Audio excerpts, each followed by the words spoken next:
پچھلی قسط میں آپ نے سنا تھا کہ شہزادہ سیف الملوک اور اس کے ساتھیوں پر سنگساروں نے حملہ کر دیا اور دوطرفہ لڑائی میں سنگساروں کی شکست ہو گئی تھی۔ اب شہزادہ اور اس کے ساتھی آگے کا سفر جاری رکھتے ہوئے آگے آگے چلنے لگے۔ چلتے چلتے ایک بار پھر سمندر آ گیا۔ اب سمندر میں سفر کرنے کے لیے ان کے پاس کوئی کشتی یا جہاز نہیں تھا۔ انہوں نے جنگل سے موٹی موٹی لکڑیاں کاٹی، ان کے لٹھے بنائے اور لکڑیوں کے چھلکوں سے موٹی موٹی رسیاں بنائی۔ ان رسیوں سے لٹھوں کو مضبوط طریقے سے باندھا اور کشتی جیسی ایک چیز بنائی، جسے مصنف نے اپنی کہانی میں ٹلہ کہا ہے۔ اب یہ لوگ اس ٹلے میں بیٹھ کر سمندر میں اتر گئے اور چلتے رہے۔ میوے وغیرہ جو انہوں نے ساتھ اٹھائے تھے وہ سب ختم ہو گئے۔ اب بھوک مٹانے کے لیے کانٹا سمندر میں ڈال کر مچھلی پکڑتے اور کھا لیتے۔ پھر کچھ دن بعد دور سمندر میں انہیں 3 جہاز نظر آئے۔ یہ لوگ بہت خوش ہوئے، سوچا کہ کوئی سوداگروں کی جماعت ہوگی اور ہم لوگ بھی ساتھ ہو لیں گے۔ پھر یہ لوگ جہازوں کے قریب گئے، جو ہی نظر پڑی تو ان کے رونگٹے کھڑے ہو گئے۔ یہ کیا؟ یہ تو بڑے موٹے موٹے کالے زنگی تھے۔ یہ انسانوں کی شکل کے آدم خور لوگ تھے۔ شہزادے نے سوچا یہ مت ہمیں پکڑ لیں اور قید کر لیں یا پھر مار کر کھا جائیں۔ اس لیے اس نے اپنے ساتھیوں سے کہا، لڑائی کے لیے تیار ہو جاؤ، نہیں تو مارے جاؤ گے۔ شہزادے کا حکم سن کر سب ساتھی ہتھیار لگا کر تیار ہو گئے۔ اس دوران زنگیوں نے شہزادے کی ٹولی پر حلہ بول دیا۔ سیف الملوک اور ساتھیوں نے بھی جوابی وار کیا تو دوطرفہ لڑائی شروع ہو گئی۔ شہزادہ اور اس کے ساتھی بڑی بے جگری سے لڑ رہے تھے۔ اس لڑائی میں اکیلے شہزادے نے 40 زنگی مار گرائے اور شہزادے کے 8 ساتھی بھی مارے گئے، مگر کب تک؟ شہزادے اور ساتھیوں کے پاس ہتھیار بھی بہت کم تھے اور سمندروں کے بیچوں بیچ لڑنے کے لیے انہیں میدان بھی میسر نہ تھا۔ ان کے پاس صرف ایک ٹلہ تھا اور اس ٹلے پر وہ آخر کب تک لڑ سکتے؟ آخر کار زنگیوں نے ان کے ٹلے کو کمندیں پھینک کر پکڑ لیا اور یہ سب زنگیوں کی قید میں آ گئے۔ زنگی ان سب کو پکڑ کر اپنے سردار کے پاس لے گئے۔ شہزادے نے دیکھا کہ وہ ایک بہت کالا اور موٹا زنگی تھا جسے دیکھتے ہی ڈر لگتا تھا۔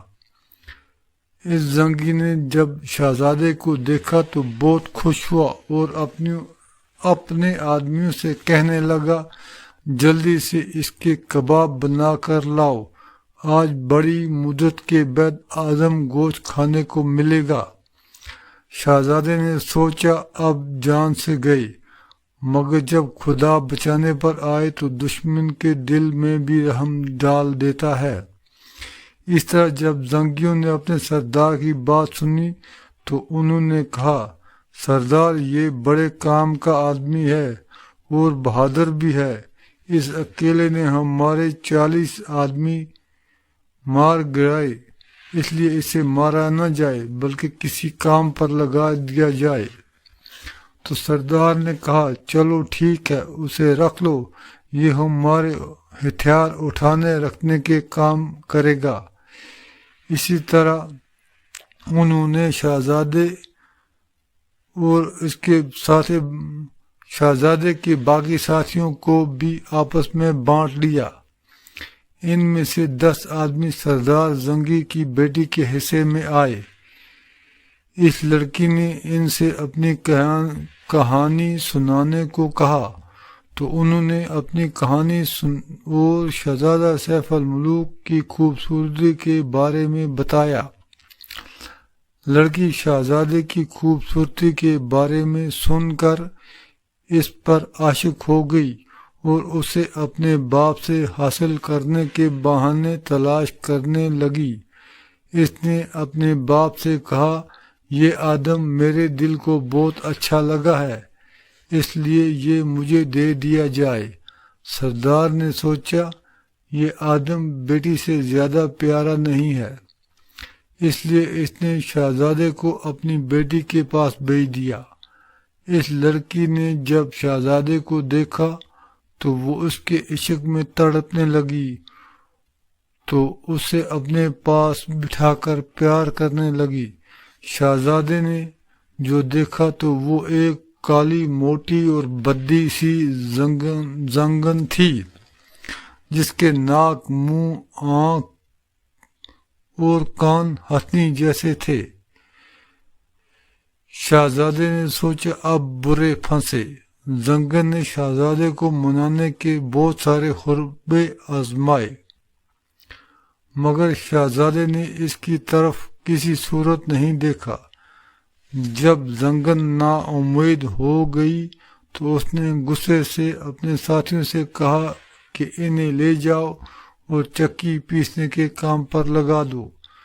زنگیوں نے ان سب کو پکڑ کر چکی پیسنے کے کام پر لگا دیا۔ اسی طرح بہت دن گزر گئے تو شہزادے نے اپنے ساتھیوں سے کہا کہ یارو، یہاں سے نکلنے کی ترکیب لڑاؤ، نہیں تو ساری عمر یہیں پھنسے رہیں گے۔ انہوں نے مشورہ کر کے اپنے ایک ساتھی کو اس زنگن کے پاس بھیجا کہ زنگن کو کچھ فریب دلاؤ۔ وہ آدمی زنگن کے پاس گیا اور کہا، شہزادے نے کہا ہے کہ جو کچھ تم کہو گی میں وہ سب مانوں گا، مگر میری ایک شرط ہے۔ ہم لوگ کام کر کر کے تھک گئے ہیں، اس لیے کچھ دن اس جنگل میں شکار کھیلنا چاہتے ہیں۔ ہمیں ہمارے ہتھیار دیے جائیں، ہم 10 دن بعد پھر ملیں گے۔ زنگن ان کے فریب میں آ کر بہت خوش ہوئی اور ان لوگوں کے ہتھیار انہیں دلا دیے۔ شہزادہ سیف الملوک اور اس کے ساتھی شکار کے بہانے وہاں سے نکل بھاگے تاکہ جلد از جلد پری بدیع الجمال تک پہنچ سکیں۔ سامعین، کہانی کی اگلی قسط سننے کے لیے ویڈیو کو لائک اور چینل کو سبسکرائب ضرور کریں، ساتھ میں بیل آئیکن ضرور دبائیے گا۔